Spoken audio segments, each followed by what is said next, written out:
23 de abril, Día Internacional del Libro y de los Derechos del Autor. Un día especial para homenajear a la literatura, a los escritores que han trascendido en la historia. Este día se celebra porque, curiosamente, en la historia, un 23 de abril de 1666, murieron tres grandes escritores de diferentes rincones del mundo, representantes de diferentes épocas históricas también. William Shakespeare en Inglaterra, Miguel de Cervantes en España y de nuestra región latinoamericana, el Inca Garcilaso de la Vega. También es el Día Internacional del Idioma Español, en homenaje al fallecimiento de esos dos escritores que produjeron literatura, textos en nuestro idioma nativo, el idioma de nuestro país, El Salvador, el español. Así que qué mejor día también para homenajear a la literatura salvadoreña. Y por ello, estudiantes de 11º grado de la Academia Británica Cuscatleca, tengo el honor de darles la bienvenida a este conversatorio impresionante en el que estamos enormemente agradecidos que nos han dado la oportunidad de entrevistar a este gran escritor. Les quiero presentar a Javier Zamora. Hola. Nacido en 1990 en la Herradura, El Salvador. Sus padres migraron a los Estados Unidos debido al conflicto armado, a la guerra civil del país en aquel entonces. Él tuvo que emigrar a los 9 años en una travesía, en una odisea que nos revela en la última obra publicada, ya vamos a hablar de él. A partir de ahí, ya estando en Estados Unidos, publica años después en Poesía no acompañado, donde explora cómo la migración y aquella guerra civil ha impactado a su familia. También ha recibido a lo largo de esos años diferentes becas y premios internacionales también. Entre ellos se destaca el galardón Barnes Noble de Escritores por Escritores 2016, también el Narrative Prize del 2017, y por su trabajo en la campaña Unrecovered Poets, Javier Zamora ha apoyado las causas de los derechos, la lucha porque los migrantes en Estados Unidos y del mundo entero puedan también tener derechos como todos los tenemos en un país y en un mundo libre.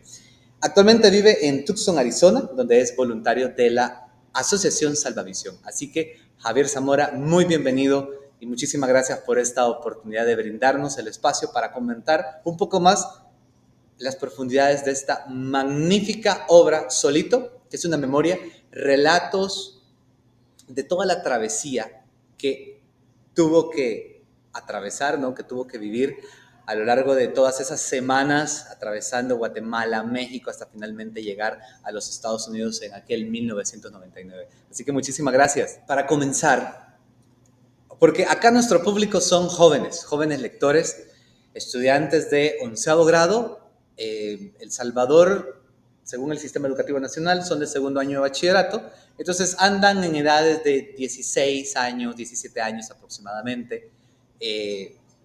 Para este público lector, ¿usted qué espera de ellos? ¿Qué espera que sus jóvenes lectores aprendan de esta novela?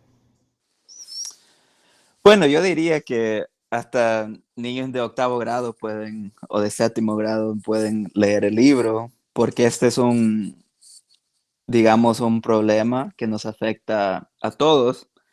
Y siendo salvadoreño, yo digo que la inmigración todavía nos ha afectado mucho, antes de la guerra, durante la guerra y después de la guerra.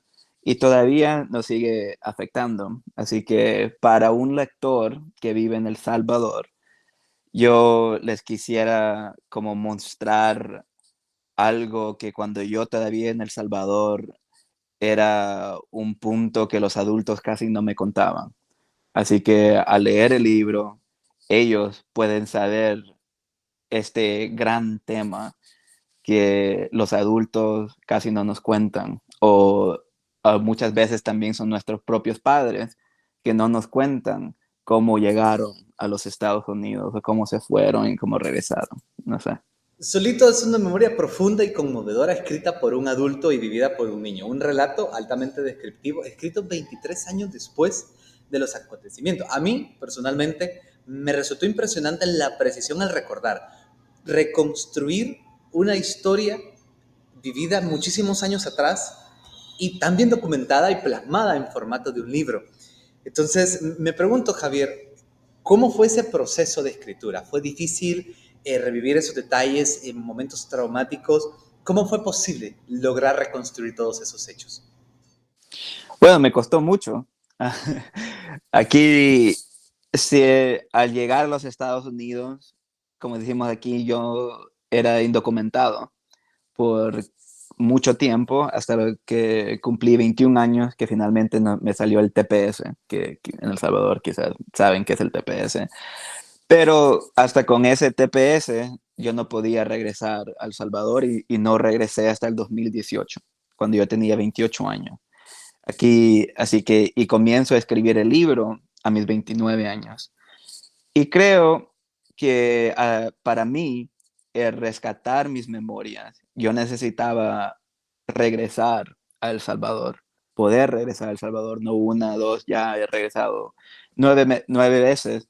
Y cuando estaba escribiendo el libro, regresé 3 veces. Y este privilegio de viajar de los Estados Unidos a El Salvador me puso en contacto nuevamente con mi abuelo. Y a mi abuelo le podía directamente preguntar cómo fueron esas semanas en Guatemala, que yo de niño casi no me acordaba porque las partes más difíciles que realmente me costaron reconstruir fueron las partes aburridas en el libro.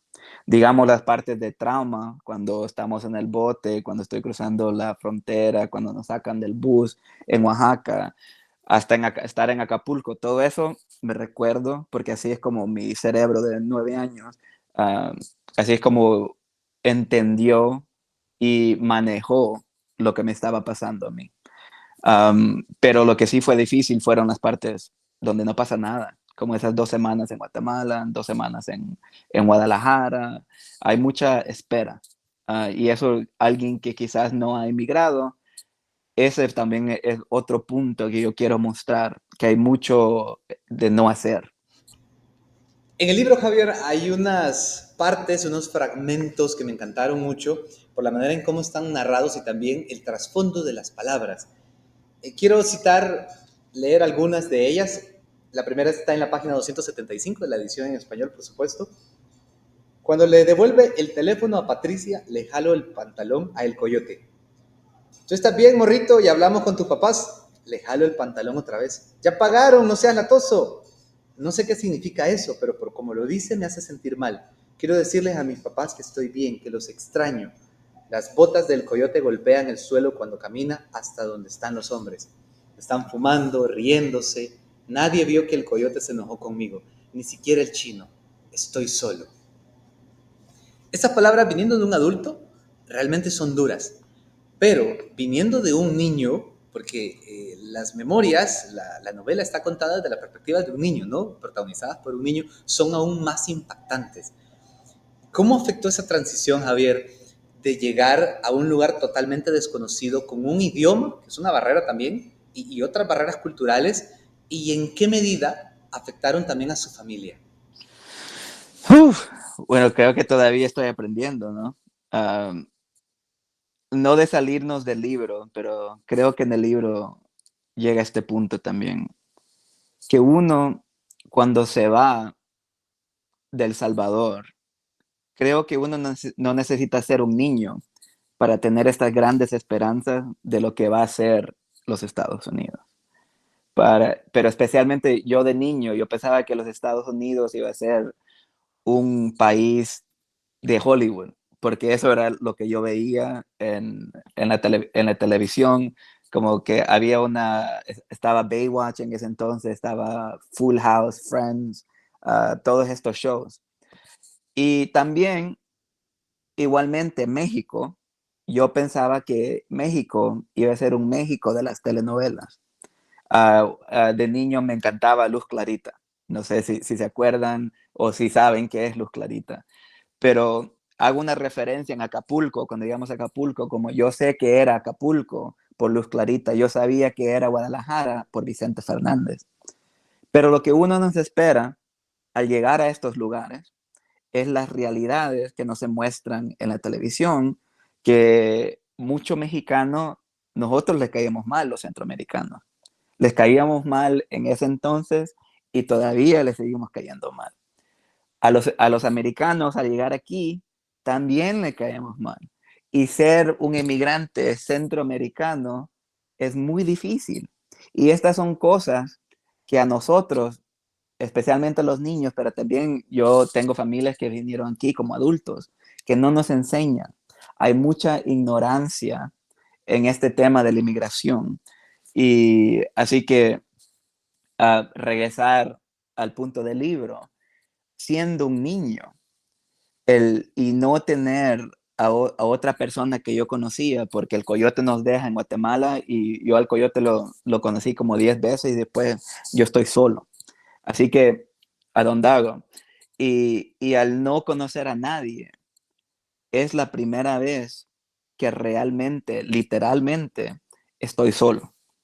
Y eso, desde ahí, desde ese punto de la soledad, es donde comienza el trauma, donde comienza, cuando yo digo trauma, físicamente mi cerebro comienza a cambiar. Eso es lo que es un trauma. Y ese cerebro ya los alambres como cambian y al pensar, eso es algo que me ha afectado y me va a afectar por el resto de mi vida. Eso es lo que yo me refiero con el trauma y eso comienza desde este punto de la soledad. Wow, realmente una experiencia dura y quiero destacar el hecho de cómo el trauma, la soledad afecta en igual manera a adultos y niños. Quizá en la medida de los niños, pues es todavía más doloroso, incluso el trauma puede ser todavía más impactante en la medida en que son niños, tienen un menor fortaleza en el tema emocional, en el tema físico también, ¿no? Por el tema de migración, toda la travesía física que implica, tal como lo menciona aquí en la novela, de aguantar frío, aguantar calor, la travesía por el desierto, las grandes distancias que recorrer. En un adulto, por supuesto, también es igual. Me recuerda, por ejemplo, la experiencia en el barco, ¿no? En el bote, en el que van mezclados diferentes adultos, niños, la experiencia de los adultos, uno vomitando, haciendo sus necesidades, en medio del océano. Entonces, yo creo realmente que el tema afecta a todos por igual, no es como por poner, afecta más a unos o a otros, pero al final siempre es que la migración es un tema que afecta directa o indirectamente a todas las personas del mundo, y más en nuestra región, ¿no? El Triángulo Norte, Guatemala, Honduras, El Salvador, y afecta a los otros países, México y directamente Estados Unidos, ¿verdad? En el tema de la migración hacia el norte de América. Hay otra parte también de la novela de la que quiero hablar, Javier, está en la página 282. Esta es la aventura que tuvo que pasar, en parte pena, pero en parte también preocupación para usted siendo niño, porque cuando llegan a México y encuentran un puestecito de tacos, que menciona también antes de llegar a esa parte de la narración, que le recordaron a los puestos de pupusas en Molocuilta. Entonces, dice así: me acuerdo del consejo que me dio abuelita Nelly de no tomar de la botella, porque no sabemos qué tipo de gérmenes viven en el destapador. Hago una pausa, voy donde la señora y le pido una pajilla. ¿Una pa' qué? ¿Qué dijiste, morrillo? Volteo a ver a Patricia y ella hace como que no escuchó nada y señala las pajillas. ¿Qué dijiste? ¿Pa' qué? ¿Una pa' qué? La cagué, soy bien tonto, no sé qué hacer. Ah, una de estas, dice sosteniendo una pajilla. Le digo que sí. Un popote. Popote. Suelta una gran carcajada. Patricia está a la par mía, me mira y luego ve a la señora que no deja de reírse. Gracias, le dice Patricia agarrando las pajillas de la mano de la señora, que de cerca parece que es más vieja que abuelito Chepe. Pinches mojados, aprendan a hablar, dice la vieja mientras Patricia me agarra del hombro y me lleva lejos de la gente. Cuando uno lo lee sin tener en cuenta el contexto o realmente haber vivido una experiencia de migración como esta, pues puede parecer hasta risible, ¿no? Por el vocabulario, las palabras que se usan y todo. Pero históricamente el tema de migración, el idioma de cualquier país ha sido una barrera, ¿no? Y genera un conflicto sociocultural muy importante en donde se acepta o se discrimina al migrante. La gente lo hizo sentir bienvenido, Javier, cuando usted llegó a los Estados Unidos siendo niño. Le fue difícil adaptarse cuando comenzó su nueva escuela con sus compañeros. Eh, ¿Ellos se enteraron en algún momento que usted era migrante o empezó ya a aprender inglés y ya hablar solamente en inglés y esconder el tema que sabía hablar español y de dónde venía. Y si algún día llega a tener hijos, ¿qué ha pensado? Que ellos van a aprender el inglés obligatorio porque, claro, si nacen en los Estados Unidos, pues van a ser ciudadanos estadounidenses, nativos de allá, o les va a promover el aprendizaje del idioma español también. ¿Y qué importancia tendría que ellos conozcan el país de origen de su padre? Bueno, fue muy difícil, pero lo que siempre aquí lo que uno cree también allá en El Salvador, que al llegar uno de niño, el cerebro es como una esponja, ¿no? Y, y yo aprendí bien rápido. Y también porque yo no tenía otro trabajo, mi trabajo era ir a la escuela y teniendo una mamá salvadoreña que al no estudiar salía el chilillo. Así que yo aprendí, yo llegué aquí en junio y aquí la escuela comienza en agosto y termina en mayo o junio. Así que tuve como 2 meses para practicar todos los días un poquito de, como digan, mi mamá me daba deberes de aprender 10 palabras al día. Y ya cuando comenzó la escuela en agosto, yo ya sabía más que los otros niños que también habían emigrado durante ese verano. Y esto es el punto, que aquí en los Estados Unidos como que no se dieron cuenta que habían niños emigrantes hasta el 2016. Pero yo, antes que yo vine aquí en el 99, ya conocí otros niños emigrantes. Cuando yo llegué a la escuela en California, yo era uno de 8 niños emigrantes que acababan de llegar. Así que eso, otra vez llegamos a la ignorancia. Es la ignorancia de otros americanos que me ha hecho la vida o que me hizo la vida difícil en los Estados Unidos. Y, y al llegar aquí, también se hace difícil a nosotros inmigrantes porque usualmente llegamos a otros pueblos que están dominados por otros inmigrantes. Así que el aprender inglés no es una necesidad cuando uno llega de adulto, pero cuando uno viene de niño sí es una necesidad porque lo van a sacar de las escuelas. Así que desde ese punto para mí se me hizo fácil y culturalmente difícil. ¿Me doy a entender? Y en el tema de los hijos, Javier, ¿qué han pensado en cuanto también al tema de la transmisión, ¿no? De generación, de usted inculcarles a ellos el idioma nativo del idioma español o el idioma estadounidense, bueno, en inglés me refiero, el idioma natal de allá? ¿Qué ha pensado al respecto? Bueno, no queremos tener hijos, ya estoy casado, pero eso fue como un punto que mi esposa y yo no queremos tener hijos. Pero si quisiéramos, ah, para mí, ahorita yo estoy en un punto de como realmente pensar en nuestra historia y nuestras raíces. Cuando digo nuestras, es nuestras historias salvadoreñas, ¿no? Y para mí, yo estoy en un punto que he llegado como a 1523, ¿no? Que había un idioma que se hablaba en el lugar que ahora llamamos El Salvador, pero que no se llamaba así. Y yo tenía una tatarabuela que nació en Nonualco, habían pipiles nonualcos, y ahora ese idioma nos dicen que no existe. El único náhuatl que nos queda es el Dizalco. Y ahorita solo hay 135 nahuablantes. Así que este es como mi punto, yo no voy a tener hijos, pero siendo un escritor, yo veo a mis lectores como mis hijos, ¿no?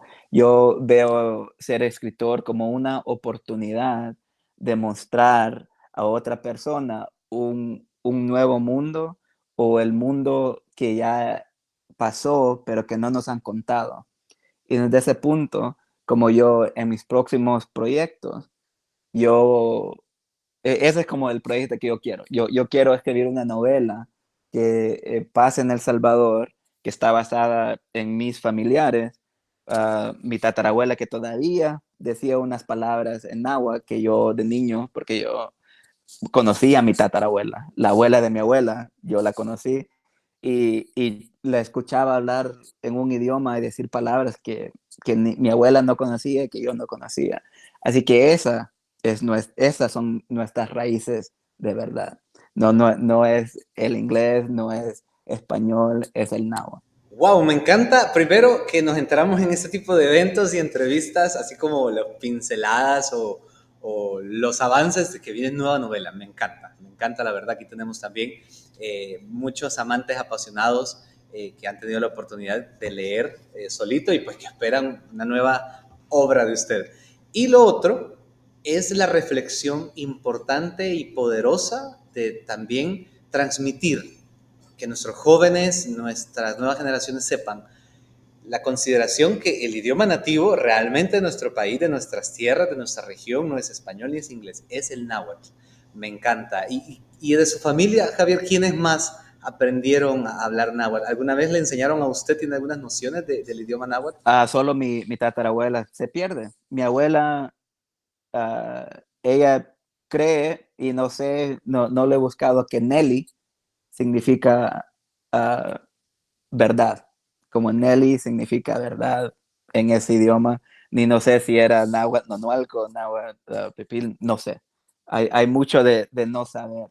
Pero ahorita hay una página en Instagram uh, de los nahuablantes de Izalco, y donde estoy aprendiendo poquito a poquito algunas palabras, y la que más me gusta es Nimetztasuchta, que es te amo. Yo te amo a vos, que, que para mí esa no se me olvida. Y Mishtun, que porque tenemos dos gatitos, y yo cuando le hablo a mi gata, ya le entrené a decir Nu Mishtun, como Nu es mi, y Mishtun es gata. Nu Mishtun, como el mi aquí, y ella viene. Otra pregunta, Javier. Cuando a usted le preguntan de dónde eres, ¿qué responde? Ya que nos mencionó que una vez en los Estados Unidos, cuando era niño y comenzó a estudiar en el sistema educativo, ni sus compañeros de clase sabían que usted era de otro país. ¿Cuál es su respuesta ante esa pregunta? ¿De dónde eres? ¿De qué país eres? Buen punto, porque públicamente, porque yo no tenía papeles, yo decía, aprendí a mentir y decía que yo había nacido en los Estados Unidos. Pero mentalmente, hablemos de lo que como yo me consideraba. Antes de llegar a los 18 años, yo me consideraba salvadoreño, porque uno de inmigrante, al no tener este es un tema muy como mental, ¿no? Cuando no hay algo concreto, uno se va a la próxima cosa, y para mí era el tiempo. Y digamos, cuando yo decía, oh, yo había vivido 9 años en El Salvador y ya llevo 8 años en los Estados Unidos, todavía soy más salvadoreño que estadounidense, pero cuando llegué a los 18 años, y irónicamente o quizás no, es cuando yo comienzo a escribir poesía. Creo que la poesía me ha enseñado a entenderme más, porque a mis 34 años todavía yo no me considero completamente americano. Yo no me siento de aquí y nunca me voy a sentir completamente de aquí. A regresar a El Salvador ya 9 veces, yo ya no soy mi idioma, como hablo, como yo soy, hasta como yo pienso, quizás no es completamente salvadoreño. Así que donde estoy ahorita, digamos, y esto como va a la respuesta que acabo de darte, es como que El Salvador es una nación creada relativamente hace menos de 300 años. Es algo nuevo. Los Estados Unidos también, ni tiene 300 años. Así que yo soy náhuatl. Eso es lo que yo soy. Soy un inmigrante náhuatl. El término de inmigrante es como algo que yo lo estoy haciendo como más positivo, porque por más de 20 años en este país, y ahorita están las elecciones también, siempre que hay una elección comienzan a hablar de los inmigrantes aquí, y usualmente bien negativamente. Así que mi respuesta para vos es que yo soy náhuatl inmigrante. Y para agregar también lo que más me gustó, porque yo cuando fui a la universidad, mi diploma es en historia. Y yo creo que eso me ha ayudado tanto en cómo ver el mundo. Y para niños que van a ver esto, a los de, en bachiller, ¿no? En bachillerato, les digo nuevamente que esta idea que tenemos de países es una idea relativamente nueva. Así que hay que yo, como siendo un escritor, mi, mi duty, no sé, se me olvidó la palabra, mi, como mi trabajo es mostrar y proveer nuevas ideas.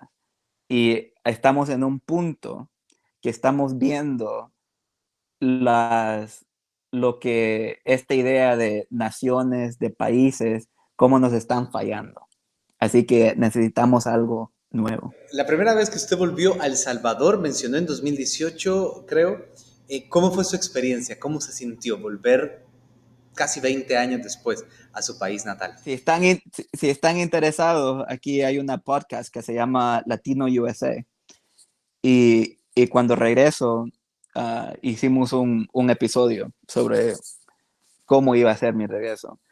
Y para mí, porque emigré de la forma que yo emigré y porque yo no me casé, a mí no me han dado los papeles porque yo me casé, me los dieron por mi trabajo de poeta. Aquí dan una visa que a la primera persona que se la dieron fue Albert Einstein, que fue como agarraron a Albert Einstein, lo salvaron de la Segunda Guerra Mundial y lo trajeron a Princeton. Así que es la misma como visa que me dieron a mí. Y uno de los prerequisitos de eso es yo tuve que, aquí le dicen self-deport, como de deportarme yo mismo a entrevistar en la embajada de los Estados Unidos, pretendiendo como que yo nunca había vivido en los Estados Unidos. Así que me hicieron test médicos, etcétera, etcétera. Y al llegar ahí, yo no, yo no sabía que me la iban a dar o no. Y si me decían no, yo me tenía que quedar en El Salvador por 10 años. Así que mi retorno a mi país natal fue uno de mucha angustia, uno de que yo tenía mucho miedo, porque en ese entonces también había mucho crimen, las maras estaban en todos lados y yo tengo dos tatuajes bien grandes. Y por eso yo tuve mucho miedo y la herradura de donde yo soy todavía estaba muy peligroso, así que yo no salgo. Los 2 meses yo me los paso en casa, que también fue algo muy bonito porque pasé con mis abuelos literalmente 24 horas al día. Así que esa fue como en la forma en la que yo regreso. Al hacer esta transición, Javier, ahora que es un adulto y que mira hacia atrás todas sus memorias, sus recuerdos como migrante, y ahora, bueno, sabiendo que estudió licenciatura en Historia en la Universidad de Estados Unidos y que tenemos a un escritor que no solamente narra desde su experiencia, sino que también tiene pues conocimientos ya más teóricos, más concretos, académicos, ¿no? Tengo una pregunta de tal manera que también nuestros jóvenes lectores, nuestros estudiantes de bachillerato que tenemos aquí en el programa, puedan aprender a diferenciar entre dos términos muy importantes, herencia y cultura. ¿Qué significa herencia? ¿Qué significa cultura? La herencia, yo, digamos, para hacer una metáfora de un árbol, ¿no? La herencia es las raíces y el árbol. La cultura es la sombra que da ese árbol. Como la herencia es literalmente lo que traemos adentro. Cultura se hace y se necesita aire, se necesita sol, otros factores que no vienen de nosotros. Como la herencia y cultura de un inmigrante. Digamos que hay, la importancia es entender, para retornar a esa metáfora del árbol, qué tan grande es ese árbol y, y cuántas hojas o cuánta sombra da.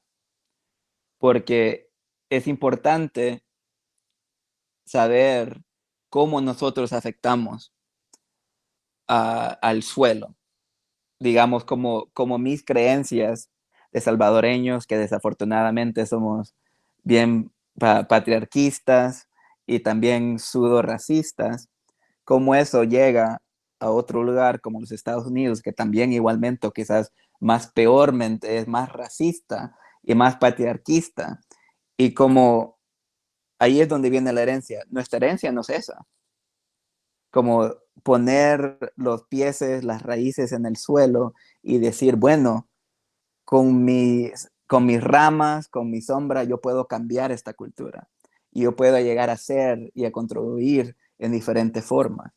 Y ahí, en eso estoy yo, que yo no pensaba así hasta mis 29 años.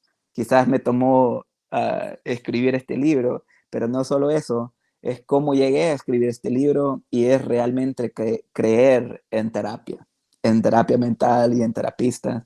Así que eso es algo que no solo se necesita en los países que dejamos, sino en los países donde llegamos. Y es un punto que al ser varón, al ser hombre, es algo que yo quisiera que todos los hombres llegaran a tener terapia, porque cuando estamos hablando, y lo que quizás no sé si se dice en El Salvador, pero en los Estados Unidos y como ve el mundo El Salvador, es un país que todavía tiene uno de los cifras más altas del femicidio. Estamos ahí con Afganistán y estamos ahí con México también. Así que estas son cosas que necesitamos cambiar y no solo todos, sino nosotros los hombres. Hay que llegar a un punto a vernos en el espejo y decir, bueno, algo tiene que cambiar.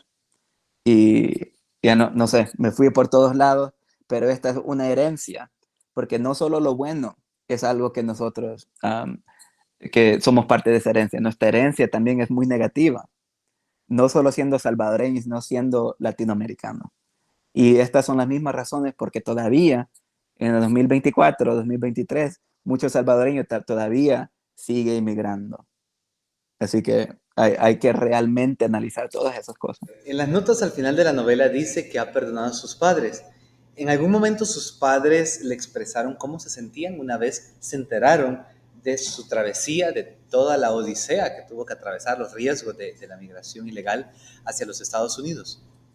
Mira, quizás si hay un privilegio que yo tuve es de ser inmigrar de niño, porque desde ahí se me abre una puerta a no solo poder platicar con mis padres, pero demandar que mis papás me hablen, me platiquen, no solo sobre mi viaje migratorio, sino el de ellos también, que es algo que yo digo que es un privilegio, porque muchos de mis lectores son usualmente, si no son inmigrantes ellos mismos, me dicen y todavía como secreto, gracias por escribir porque esa es una historia que yo mismo no me he contado.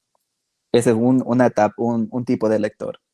Otro lector es mucho hijo de inmigrantes que me dicen, yo he querido preguntarle a mis papás cómo llegaron aquí, cómo fue, pero nunca me han dicho nada.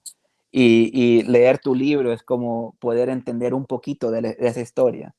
Porque para regresar otra vez a otro del tema de esta charla, inmigrar a este país por tierra, no por avión, causa mucho trauma. Y al tener mucho trauma, usualmente a la persona traumatizada, lo más fácil es el silencio. Así que este libro es como algo que yo necesitaba, porque un libro así no existía cuando yo tuve 10, 15, 18. Este es el primer libro de prosa escrito por un inmigrante en esta manera. Y es el primero escrito por un centroamericano. Ya hay otro libro que lo escribió una mexicana cuando se vino aquí a los 4 años, que se llama Reina Grande, pero ese es el primero de un centroamericano.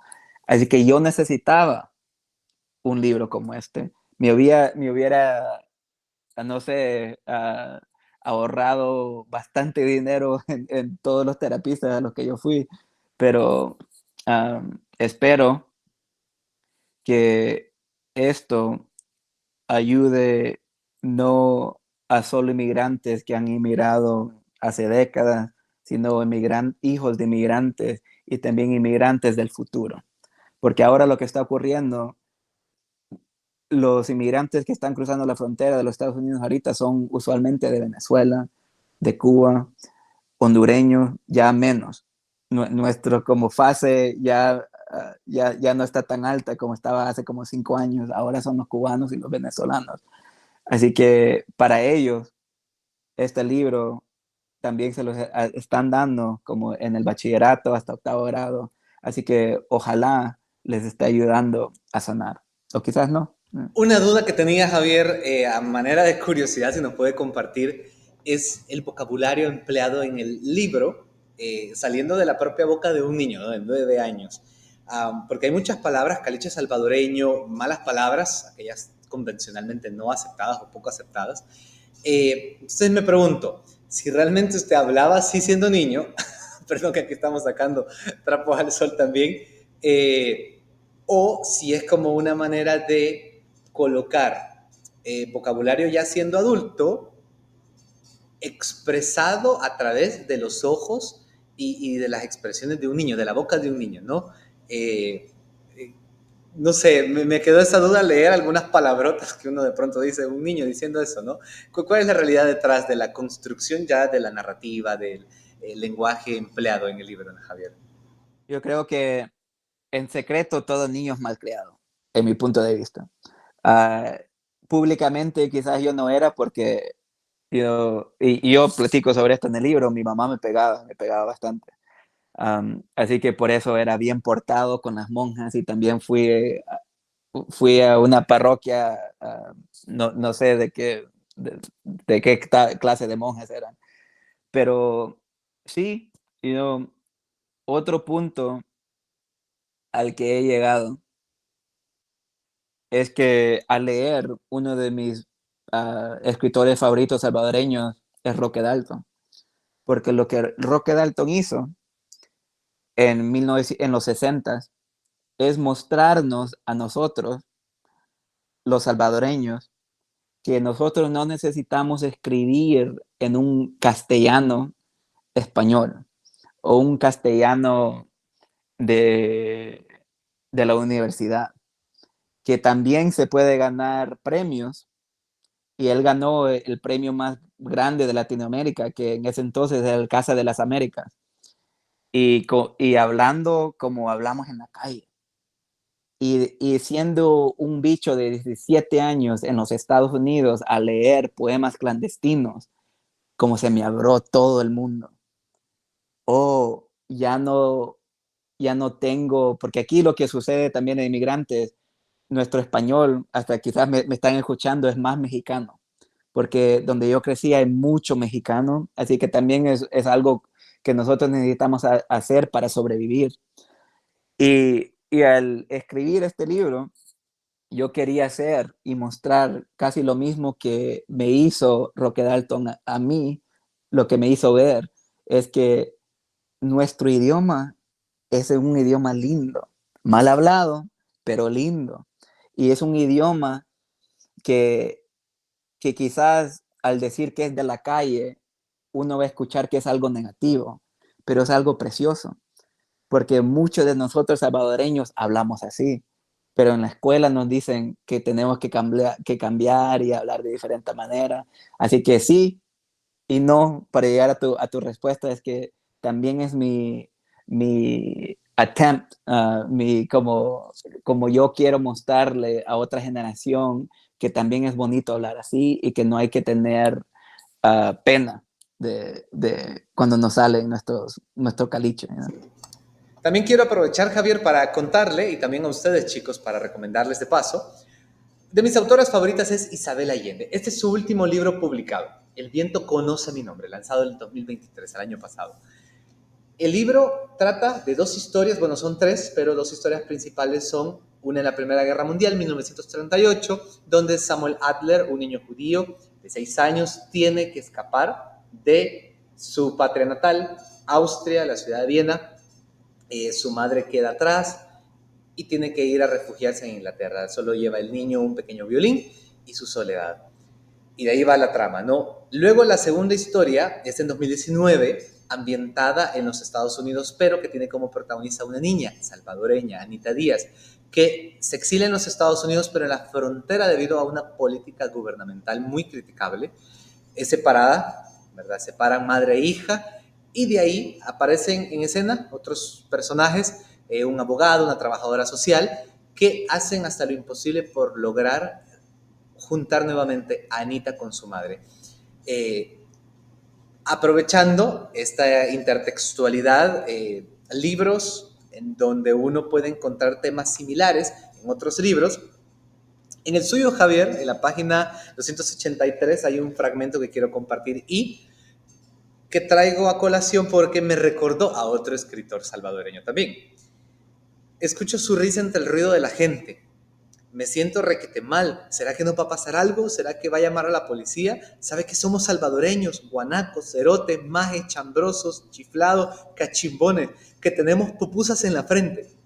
Esta es la reflexión que hace, bueno, el pequeño Javier después de la amada pasada con lo de la pajía, popote, con la señora de los tacos, ¿no?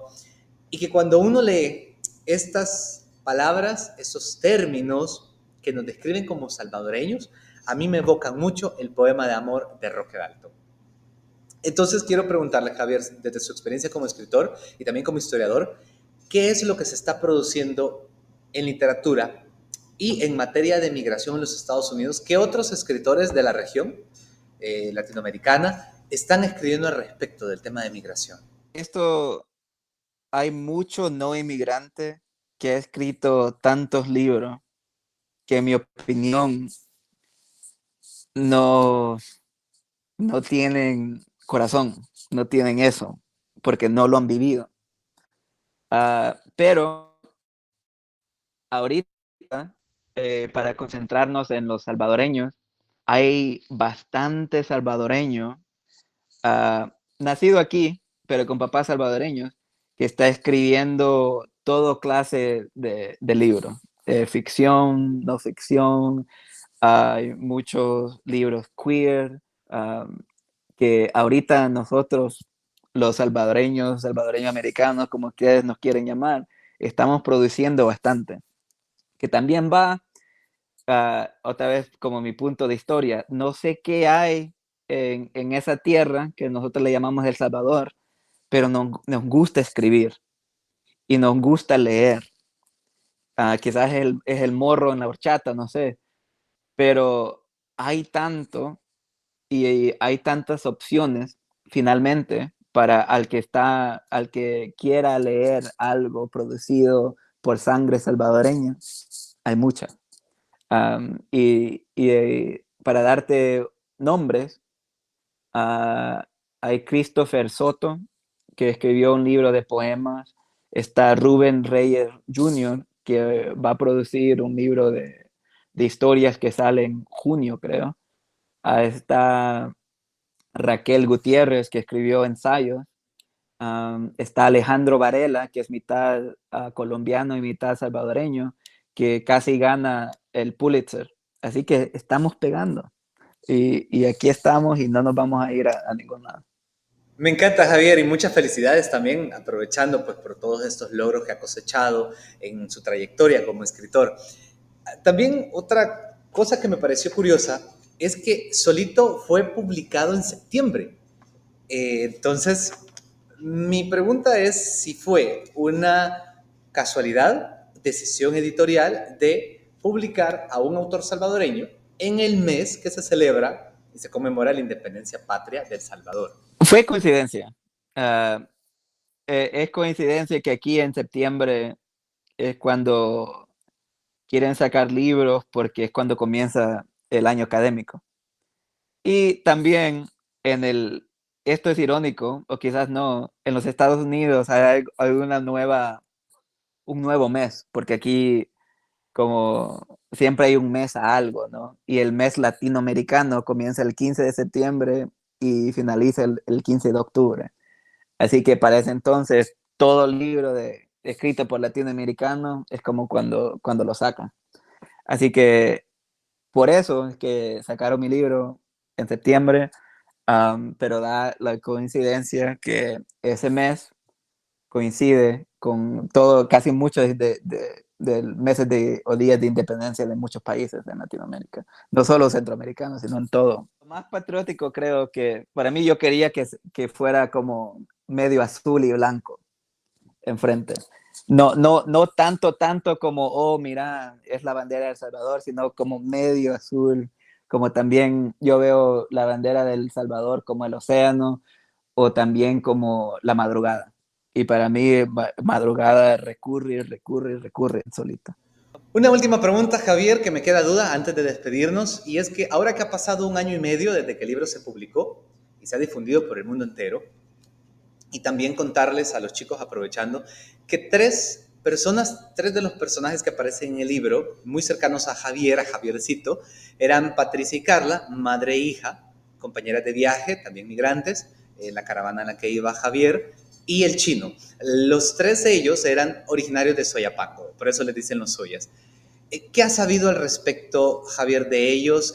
Sé que al final usted dice cuando ya llegan sus padres a recogerlo al lugar al que había llegado ya el destino final en Estados Unidos después de todo el proceso de la travesía, no alcanzó a despedirse de ellos tres.